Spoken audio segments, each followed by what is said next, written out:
Welcome to the podcast Life After Addiction and Indictment. I'm your host, Steve Cloward, and I spent most of the last decade and well over $100,000 on coaches, consultants, masterminds, and events trying to figure out how to reclaim my life again. On this podcast, I'm going to share the tools, the tips, the tricks, and the hacks that allowed me to forgive myself so that I could reclaim my life again. I'll be interviewing experts in mindset, leadership, entrepreneurship, sales, marketing, branding, and so much more. I'm glad you're here. Sit back and relax and enjoy the show. Let's go! This is Life After Addiction and Indictment. Hey folks, welcome back to Life After Addiction and Indictment. And thanks so much for taking out time of your day to be here to listen today. And, I've got a phenomenal man that's joined me today that I'm extremely excited to have. The things that, he's experienced in his life, He's a leader in entrepreneurship and business, phenomenal speaker, and he's spoken in front of some of the largest corporations, and he's had a TED Talk, and so I'm just grateful to welcome Brannon Beliso to the show today. Thanks for your time, Brannon. Steve, I'm really grateful to be here as always. Well, thank you very much.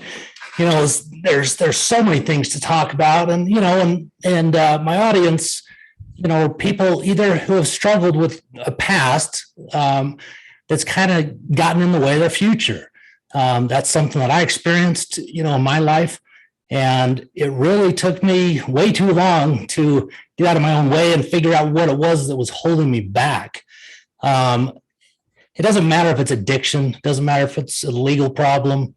It could be an eating disorder. It could be pornography. It could be anything, it could be a bad relationship, but when you get to that point where, you've had something very challenging that's really messed with you from really from a standpoint in your head, what are some of the things that, through your experience and your expertise that, really can help somebody reclaim their life?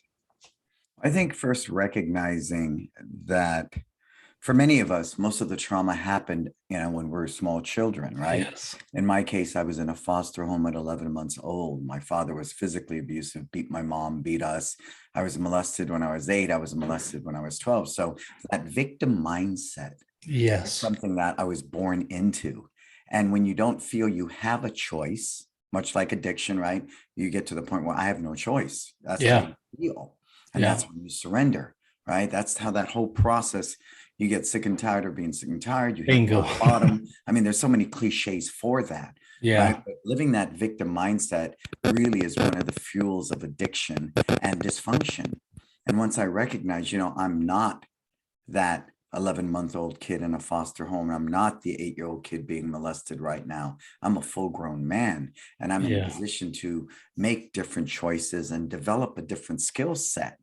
Is really what it was. And I ran around like a victim for years because it was convenient. It was easy. My dad's been married 4 times. I grew up when money was short, welfare, food stamps. I was abused. So, I'm unavailable. I'm Mr. Non-committal. I don't want to be in a relationship. And organic, I would sabotage my own success. I would get so far, boom, sabotage. So far, boom. Like the saying goes, right? But, we know principles before personalities. Yeah. Right? It works when you work it. So work it because you're worth it. But what they don't spend that time is that worth it part.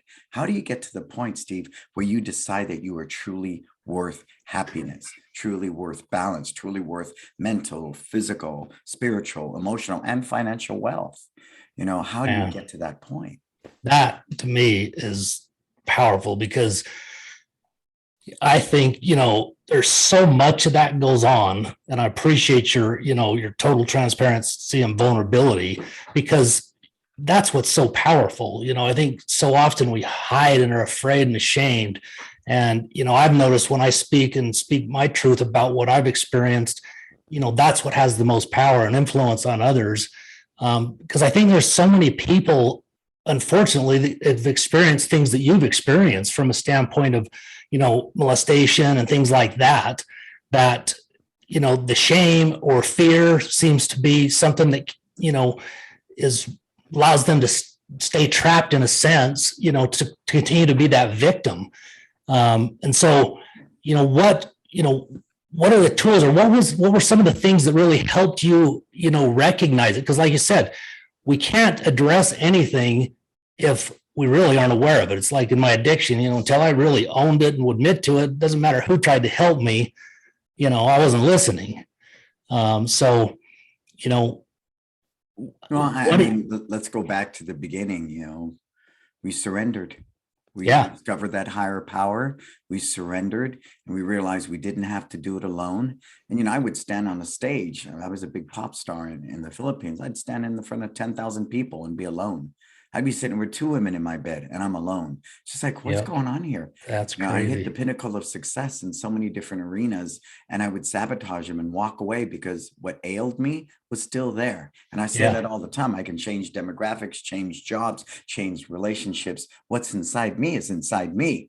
And as the saying goes, before I used to be an asshole on drugs, now I'm just an asshole, right? So I had to spend time with that, Steve, and really go, well, okay, I've been ashamed my whole life, but there is good shame and there is bad shame. I shouldn't be ashamed that I was molested. I was Absolutely a kid. not. I had no choice. I didn't have a vote. It was taken from me, right? Yes. So that's good shame. And I'm happy to be transparent and talk about that. Sleeping with somebody's wife, that's something you should be ashamed of. Right. In my truth, my truth. So there we go. So that when I reconciled that and realized that was the beginning, and I'm very God-centered. Yes. Orderly direction, God, for the lack of a better word. Everybody has their own spiritual journey. But for me, God is really important. Where I can't, God can. And when I speak, when I teach, anything that I do, the first thing I do is I sit and go, God, allow me to be an instrument of your will. Talk through me, speak through me. Right. Let me be that example, because I don't want to sit here on your show and go, okay, well, what's Steve going to say? And let me see something really cool. So I look cool. Yeah. That's so much energy to pump, to perpetrating the fraud. It was just so much energy, but I became a master at it because I was ashamed of my upbringing, what happened to me as a child. I mean, it's really messed up to sit there on a date and tell a woman, that you were molested. I mean, it's not the best conversation to launch into, but then as the relationship develops, then you get to the point, wow, this relationship's of value. I better not say anything. When it should be quite the opposite, to be confident within yourself, to be whole within yourself. And I spent time, I did one time, I went 3 years, total celibacy, no relationships. I did everything from beating drums in the forest with half naked men, to walk in the desert, to staring at a wall in the Zen center, to all these different things on a path of self-discovery. So I think that part's really important, Steve, if I can just elaborate on that just for a sec, because please do. I love the 12-step programs. Do not get me wrong. I love the 4th step. I had sponsors, I ran meetings. I understand that. But at some point, and this is what they say, there's the teeter-totter. Oh, you're relying upon yourself now. But at some point, for a while, I think I was addicted to the programs. I was addicted to the women in the programs. I was the whole thing, man, was just like, here's a smorgasbord. I've got a whole another avenue here to pick up women. Now I've been happily married for 15 years, loyal, faithful. I love my congrats. wife. That's I have great. 2 kids, but that took a lot of work. Absolutely. That took a lot of work to decide that I was worth that. So it's different for everybody else, but I think the fundamentals of gratitude. Every morning I wake up, I do my gratitude prayer, I do my serenity prayer, I journal, I eat well, drugs and alcohol are not a part of my life. And I'm 60, Steve. No way. I look this way at 60 because it is. I would have never guessed. Well, it's a balancing act, right? Mentally, physically, emotionally, spiritually. I eat healthy most days. Right. I exercise every day. I meditate. So everyone's got to find that for themselves. But I think fundamentally, it's just when you hit that bottom, and bottom's different for everybody else. For me, the bottom was just, I was working on a film. I went to someone's house and smoked a bunch of weed, blacked out driving home. I don't remember driving home. And this is weed. I mean, I've never heard. I've never heard that. Right. So I went outside. I checked the grill of the car. Oh, Jess, I'm going to shit. Right. No bloods, no dents in the car. I watched the news and read the newspaper because we didn't have internet back then. And then, okay, great. I didn't kill anybody. And that was the huge turning point. Killing myself was one thing slowly, but putting other people's lives in jeopardy like that, potentially, that's when it stopped. I walked into the rooms. I sat there in silence for 6 months, just like a dry drunk, sat in the corner, didn't say anything. These people are full of shit. Then I started talking, and it just, it went on from there on. But through that, eventually I needed other things to get to the point where I am now as an entrepreneur, as a successful, businessman. I invest in startups. I'm very mindful of the tool of money, because growing up when money was short, I grew up on welfare and food stamps. We were always ashamed. I never had the cool clothes. Everything I got was at the Purple Heart, or Goodwill, as some people call it. So I was always ashamed that we never had money. Yeah. I always wore my dad's suit to my high school graduation. What do you think? Money grows on trees? Money's the root of all evil. No, people using the money are the root of all evil. Right. Money's just a tool. Yep. It doesn't make or break me. It doesn't define who I am. But make no mistake, you need money to help other people. I have 40 employees. I need to take care of them. We need to make money. So be mindful of what money is. And as long as money's not your God, then you should flourish and make lots of it. Yeah, I've said money is just a magnifier of the person, If Yeah. you're an asshole without it, you're going to be a massive one with it, You're dead on. Well, I think, it's the spiritual piece to me is such a big piece, and like you said, I call it God as well, but it doesn't really matter. It's whatever your higher power is. It could be simply just energy. It could be source, whatever anyone wants to define it. But as I've, gone through life, challenges, successes, I've always found that when I wasn't anchored in that part of my life spiritually, I seemed to have struggles. They didn't have to be massive, but life just wasn't as smooth. And that's something that I've really, the last couple of years, been focused on. In fact, some of the stuff it sounds like you've done, I've got a lot of interest in, because I want to learn more about me, about the power we have as individuals, that we can develop. And it does take, obviously, time and effort. And I think that's one of the things we get hung up in, and we get distracted, and we get kind of stuck in the rat race, and which makes it very difficult for some people to make that a priority. But it's something to me that has really, changed things in my life. So it sounds like, that really was something that also is big to you, but also had a big impact as well. Is that the case? Yeah, absolutely. Steve, for me, I am my own best investment. And I don't say that with a sense of ego, not at all. It's a lot of work to create healthy boundaries. It's a lot of work to say no and not feel guilty. It's a lot of work to realize I'm no good to you unless I'm good to myself. And I love this metaphor. If I'm on an airplane with my kid, and let's say the cabin pressure drops and those masks drop down, whose mask do I put on first? Yours. Mine. Absolutely. There you go. Help if you're, you black out, you're no help. Yeah, I'm putting my kids on and I'm passing out, right? So it's super important. But on the yin to the yang of that, like on the Titanic, I'm not going to stand on the bow of the ship and be all honorable and go down with the ship. No, I'm going to be crafty enough to be ripping up those planks and making more rowboats and lifeboats and ways to get everybody off that boat, including myself, right? Including myself. Right.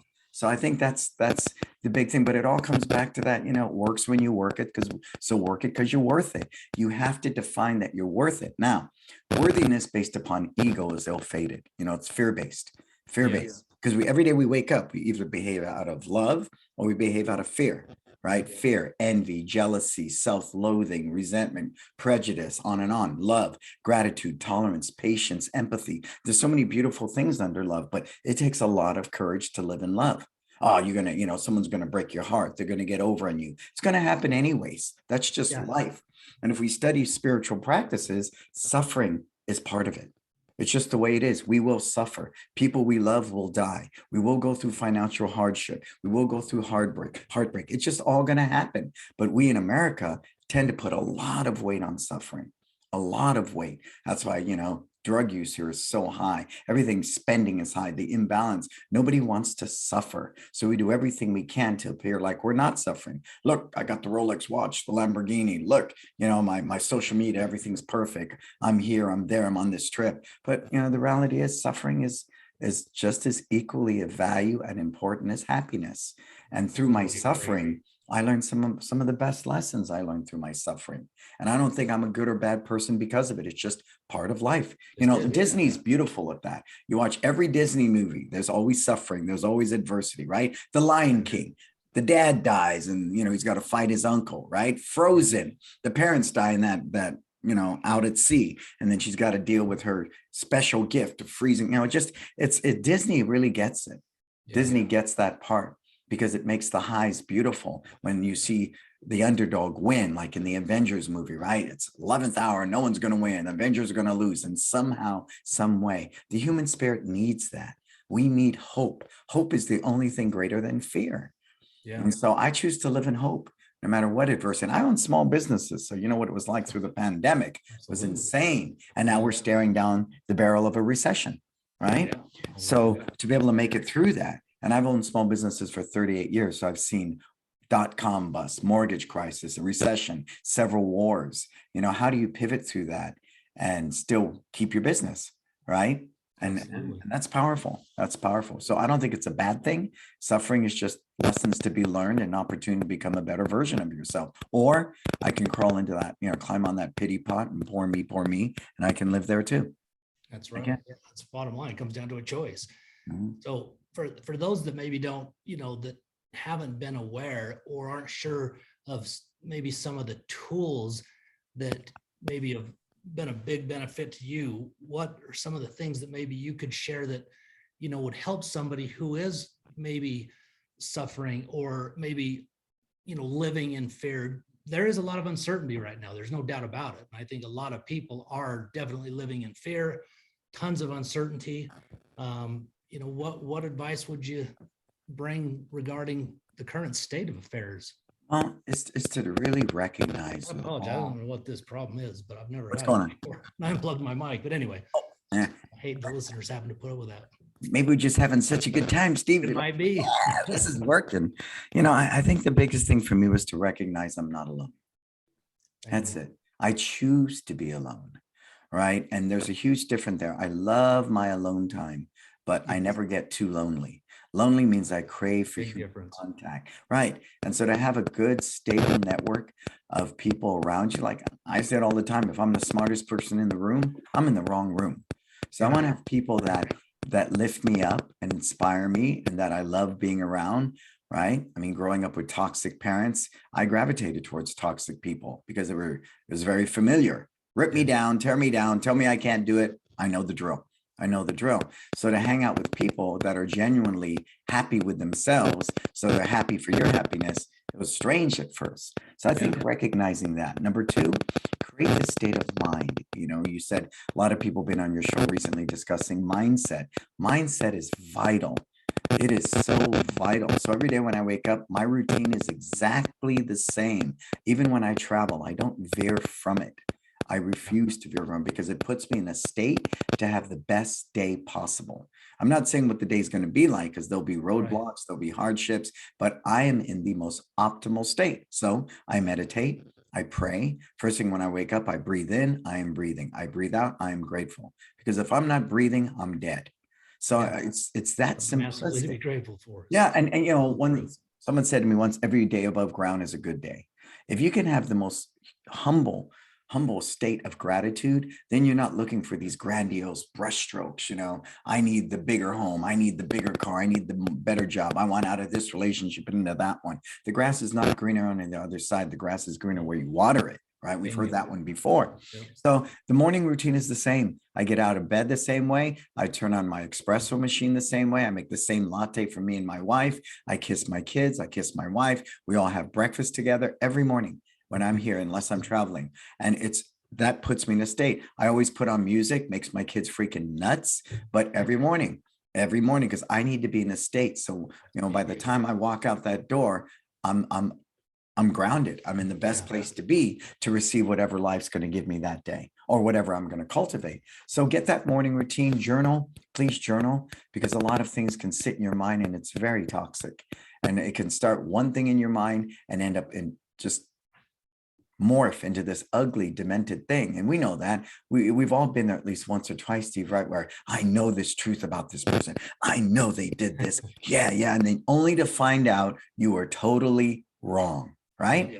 So that's a classic example how powerful the ill thoughts we can create in our mind. I don't want them to sit in my mind.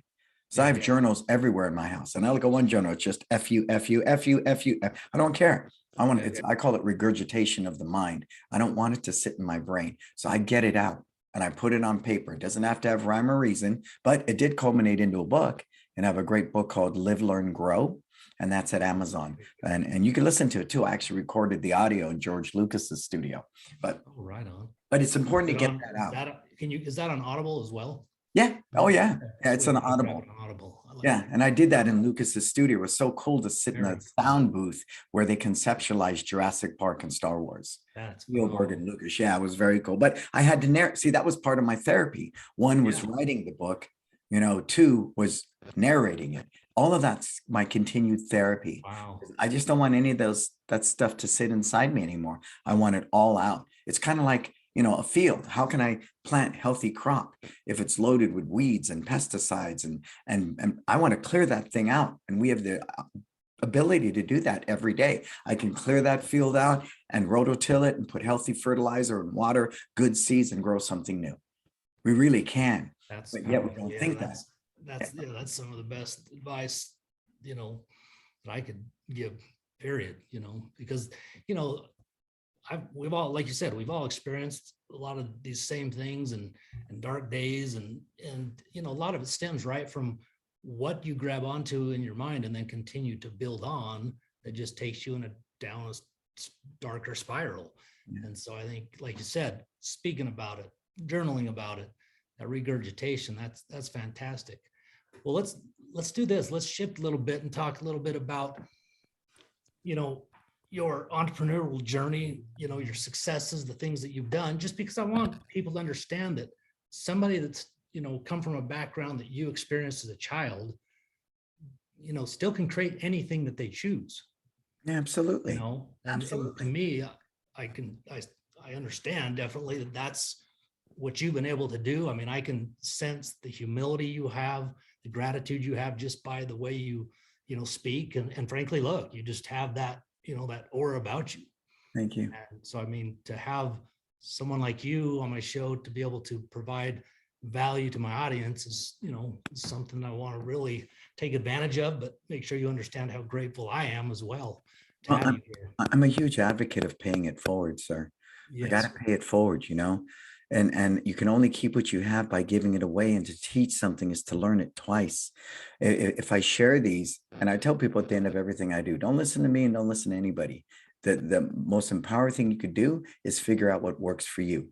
There's a lot of data out there. There's a lot of information. We live in the information, time. You can just Google it, Siri, Alexa. I mean, and you'll get whatever you need, but it's the right information. The right information. That's O.S. Smith said that really well. We're drowning in information and we're starving for wisdom. And that wisdom really is what's going to make you happy. I don't know, but I'm not looking over the fence at the Joneses going, what do they have? I want that. Absolutely not. Because the true journey is inward, but it's sometimes very lonely and scary. Because are you willing to pull back your own covers and go, whoa, Exactly. But see what I've learned about that. If there's something I really don't like about myself, I need to love it like a best friend. I will never heal it if I just lie and deny about it, and pretend it doesn't exist and ignore it. That's the worst you can do, because it'll rear its ugly head time and time again. So I have to be willing to say, you know what? I procrastinate a lot. Okay, well, what do I love about that? Well, you don't make moves too quickly. You think things out. Great. How do I go from procrastination to action?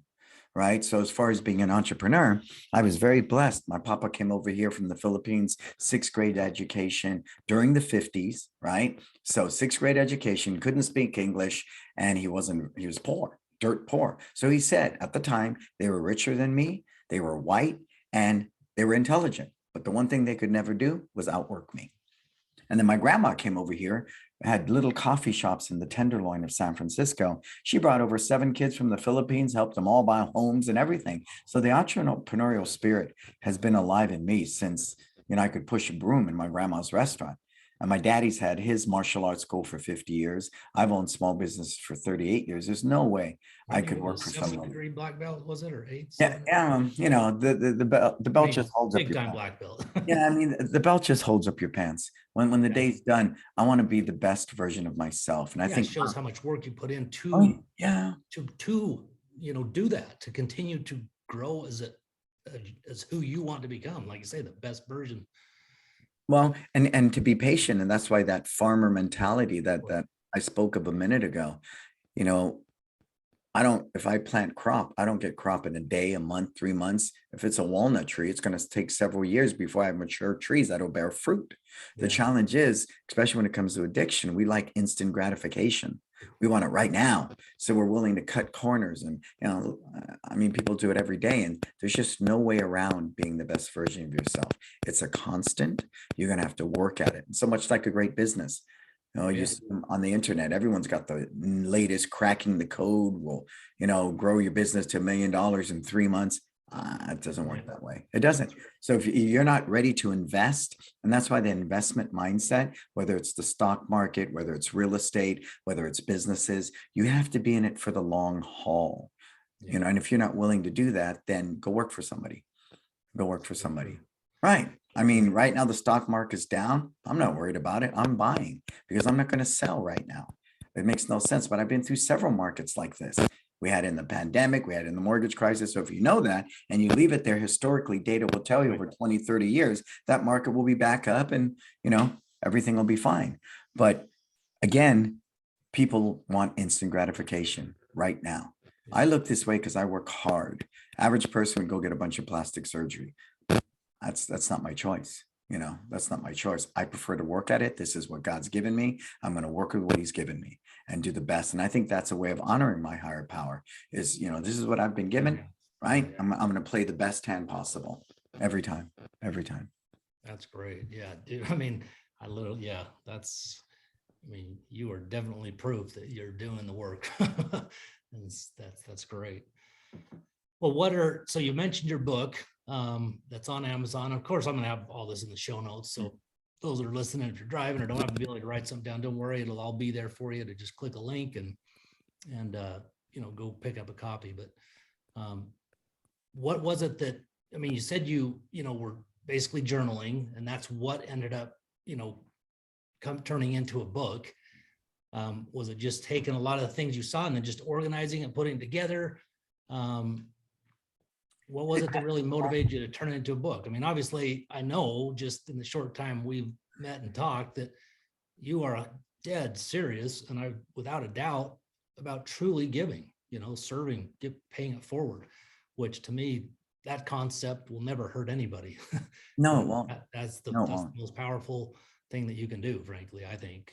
One, it's tough to sell that in business, right? Yes. Because everything's based upon data and flow charts and, insights at a Facebook ad. How do you quantify paying it forward? What is your ROI on caring, right? Well, proof of it is this pandemic. Our tribe we had 1,000 students. The 2 schools dropped down to 700. They all followed us virtual. They all followed us into parking lots, and we continue to grow and thrive through it. Because we pivoted and we did the right thing by people. It's hard to do that when you're struggling financially. My grandma was the person who would take a piece of bread. If there was 4 people, she'd cut it into 4 pieces. A little bit of something's better than a whole lot of nothing. And I think that's really important to understand today, pandemic. Otherwise, when you're always live from a mindset of scarcity, and I know what it's like. I would go without food for 3 days. Electricity turns off. I understand that. Please. People say, you forgot where you came from. I remember every freaking day where I came from, and I'm grateful even more so. I know what it's like to sit there and go to the dented can food store, not even the regular grocery store, right? The dented can food store, and you'd look at the meat. Kind of brown and freezer burn. You peel back the expiration date, there's another one. You peel the next one, there's another one. Peel the next one, there's one. Forget it. I'm just going to get the bologna. What I could do with bologna, fried bologna, I could make taste like a steak, right? So I haven't forgotten. Yeah. Steve, I think those experiences what helped you become who you are. Absolutely. Period. Absolutely.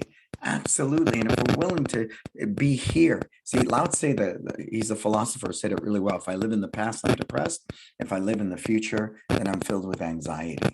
Right. But if I can really live right here, right now in the present's called the present because it's a gift. And I know it sounds cliche, but that's all I can really do is be here with you right now. And when we're done, it's a memory. But if I want to get the most out of this, if I'm happy on purpose, like my TED Talk, if I really want to be happy, I can't do it any other way but to be totally here with you in this moment versus, hey, what am I going to make for dinner? Hey, what's going on next week? It doesn't exist.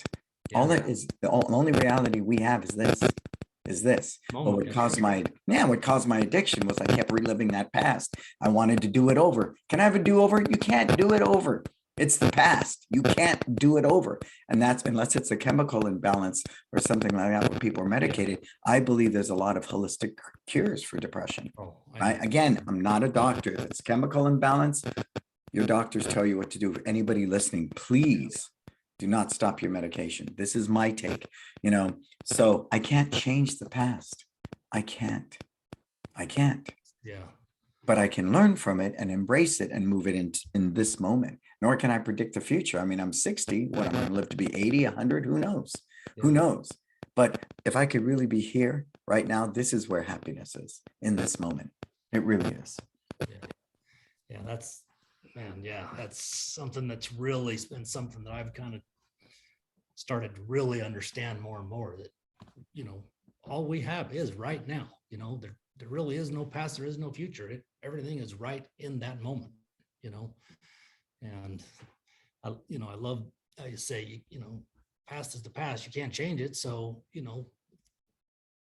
grabbing on and dwelling on it, is only doing harm. Well, and that's why finding a positive path to healing. I think what caused my addiction is that I kept reliving that past because I wanted to change it and I couldn't. And then, wow, this is really messed up. I don't like feeling this way. Great, let's do drugs, right? It was just, but once I recognized, this isn't working anymore. Oh my God, you mean I got to do the work? Oh no, you mean I have to do the real work? Oh, but once you get into that real work, I mean, you are a miracle. Every one of us are a miracle. And I know that standing out, no one gives a shit who you are. No one cares about you. There's billions of people. No one cares what you say. But you know what? I care what I say. I care what I feel. There's only one Brannon in this whole world. There's only one Steve in this whole world. And that's not an egotistical thing. It's very humbling to know this is it. This is what I got to work with. This is it. So I want to make the best out of what I got. And I think when you look at somebody, and I'm going to use someone like maybe Madonna. Not the best singer, but she maximized the potential of what she does. Tom Cruise, he's another one. He'll never win an Academy Award, but that man maximizes his potential of what he does in his craft. And I think that's really cool. That's really cool when you take what you got and you work and you work. It's Steph Curry, who I love, right? My Golden State Warriors just won. He was one of the lowest draft picks. They still criticize him. Hey, okay. Right. All the time, arguably. And he's one of the most humble people out there. That's the cool thing. If you ever watch it, very cool. Yeah. Every 3-point, thank you, God. Doesn't talk bad about other people, and that's very cool. That's very cool. And it's very inspiring. You find it that often, someone of his, caliber in the public. And so that is awesome. Yeah. And his random acts of kindness are legit and they're everywhere. And that's inspiring. That's inspiring. Yeah. I'm an athlete. That's not my job to be a role model. I think it is. Yeah. I do. I do. Yeah. And once I recognize that for me, then I think the choices I made changed. That selfish, self-centered, narcissistic, egotistical attitude fell to the wayside because it no longer served me. I was probably the most loneliest when I behaved that way. And so to move beyond that, into that, pay it forward, constantly be a giver. I think it's important. And I mean, my greatest hope is that somebody hears this and they find that they are that miracle, inside them. They go, you know what? Yeah, I was beaten. I was molested. I grew up in poverty, but you know what? God loves me and I deserve to have an amazing life. But God helps those who help themselves. I can sit in my room and pray all day, but if I don't do the footwork, that's right. I got to do the work. Got to do the work. Yeah, so true. Well, man, Brannon, it's just, your story is incredible, and what you've done is, is inspiring to me, and Are there any, any last words that you would want to leave? Anything specific? Face everything and run, or F everything and run, or face everything and recover. That's it. Love it. That's it, man. That's all we're given. And a lot of the principles before personalities of the program are powerful. And I know it can get kind of convolute because you will go to a meeting and some guy will dance around and talk fourth step and then try to get in your panties, right? Yeah. There are those. And that's life.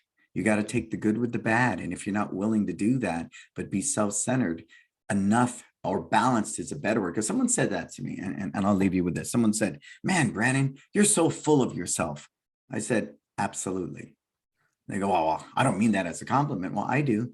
What do you want me to be full of? What you want me to be? What my daddy wanted me to be? What the foster home told me I was and wasn't? No, I am full of myself in a healthy, loving way. Another comment, someone said, you're self-centered. Yeah.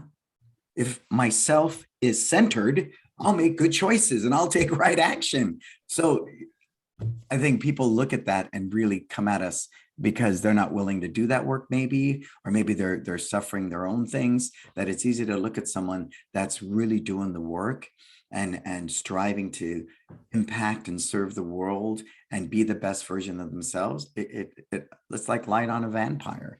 I think it leaves people uneasy. So I have a great meme that I post all the time: love, block, delete. If someone comes at me, I love you, I block you, and I delete you from my social media, because there's just not enough hours in the day to entertain that. And if you can get to the point of self-worth, then you won't tolerate the abusive relationship. And sometimes the most toxic people are friends and family around us. Yes. Right? Yeah. Like, when I spoke at Meta, right? I just did Meta. It was like crickets in the night. Nobody said anything. But if I post that, I'm suffering today and something, everyone's going, oh, poor you, right? It's like, wow. When I talk about my victories, nobody applauds me. So you got to be your own best cheerleader in a loving way, right? You got to be your own best cheerleader. Yeah, in a loving way. But yeah, it's just words, we've been kind of, I don't know the right word, trained to think being self-centered is a negative, but the way you explain it is 100% the way we all should be, because like you said, that doesn't mean you're egotistical or a jerk, it means, like you said, you are centered, which allows you to make better decisions, which allows you to be a better, of service, of more value to others. Absolutely. And that's where you get the yin yang in Eastern philosophy. There's no black without white. There's no hard without soft. Well, guess what? There's no humility without ego. And they both exist. We're human beings. We can't run away from it. It's part of who we are and our DNA as human beings. It's just, the red dog, blue dog theory, right? Every day I wake up, the addict's there, the red dog, the best version of Brannon's there, the blue dog. Which one am I going to play with? Which one am I going to feed? Right? That red dog, all I got to do is throw him a Ritz cracker and he's off and running. Man, all it took was a Ritz cracker, and I'm, that stinking thinking kicks in. Now I wake up every day and I go right to the blue dog and I pet him. I go, I know you're there, buddy. I see you, red dog. You stay over there, tied up, hungry and dormant. I did my work. I'm going to play with the blue dog every day. And that's a choice, right? That's a choice. But when we get to that point, especially in addiction, where we feel we have no choice, that's when the despair. That's awesome. I think I'm going to, put the title of the show, Choose the Blue Dog Today. Yeah, I like it. So that's fantastic. Well, folks, again, thanks for your time. Where can people find you? Obviously, your book's on Amazon. Where can people find you? Well, you can find me at brannonbeliso.com. I do everything from workshops. I have a 4-day retreat coming up in August 13th through 16th here in San Francisco. And next week, I'm in Las Vegas. I do a thing called Breakfast with Brannon, where I sit with entrepreneurs, and a lot of people come to me in recovery and stuff. And, we're going to chop it up, eat good, and talk shop for 2.5 hours. We are facing a recession. What do we do next as small businesses? I have a podcast, Success Never Sleeps and Mindful Meditations. That's on all the major platforms. Follow me at Instagram. You can subscribe to my YouTube channel, or just go to brannonbeliso.com. And I'm always there. I do help people. And, it's a balance of, I get paid really well for what I do, but I never not help anybody. Because I'm feeling that you definitely provide more value than even what you get paid. That's really well, because it's pretty clear to me. So this has been fantastic, man. I'm excited to follow you myself, get to know you, stay in contact, and, see what I can learn from you. Because Well, and anytime what it's all about. anytime you need me back to come on, sir, I have a deep kinship because I know what, addictive behavior, I know what it did to my life, and I'm very blessed to be on this side today, but I'm very aware of the power of addiction and where it can leave all of us. And, Yeah. one is too many and 1,000 never enough. Just don't Yep. take that first drink. Just don't do that. Go to a meeting, call your sponsor, meditate, journal, pray. And if you can work habits like that into your life every day, man, the potential is unlimited because you got to take time to grow, right? That's right. And if you Yep. stay on that path, you'll witness the miracles that you are. Well, it's beautiful. Well, you're a living miracle and an incredible inspiration. So thanks again. And, I'll take you up on that. I will definitely reach out to you, have you back. Absolutely. This has been a blast. And, I guess there's a lot I know that, I can learn from you. And that's something that I enjoy doing, just I love always learning. see what we can learn. That's it. I hated it growing up. I hated school, but, things have really changed, and it's, it's Well, fun to learn. It sounds like, because you're learning the things that matter. Exactly. History, Columbus land in All that 14. crap that means nothing. Yeah. So true. Yeah. Oh. So, well, thank you so much, and have a Thank you, great afternoon, Thank you, and we'll be in touch. Excellent. Thank you. You got it. Take care. If you're a small business owner and want to acquire 5-star Google reviews on autopilot, Backbone CRM is the platform for you. It is the review and messaging platform for local business. It not only will get you your reviews on autopilot, it makes it easier to convert leads, message customers, get paid all in one place. Not only that, but Backbone will allow you to convert more website visitors into leads and more sales conversations with web chat. You can manage your messages with a single inbox for text, Facebook message, Google messages, web chats, email, and a whole other slew of social platforms. It'll also give you the opportunity, if you miss a call, to automatically text back. So when you're away, Backbone will follow up via text so you never lose another customer. You can grow your audience and know where each and every lead is coming from. Backbone is the all-in-one place platform to get you more leads and customers and Google reviews on autopilot. In fact, one of our clients that we onboarded last week, the day after we launched their company with Backbone, they received 5-star Google reviews the very next day, and they all came in within a 25-minute span. They were blown away. So if you're not afraid of getting more customers to your business, check out the short demo video at www.backbonecrm.io. That's backbonecrm.io, or you can give us a call at 888-668-5338.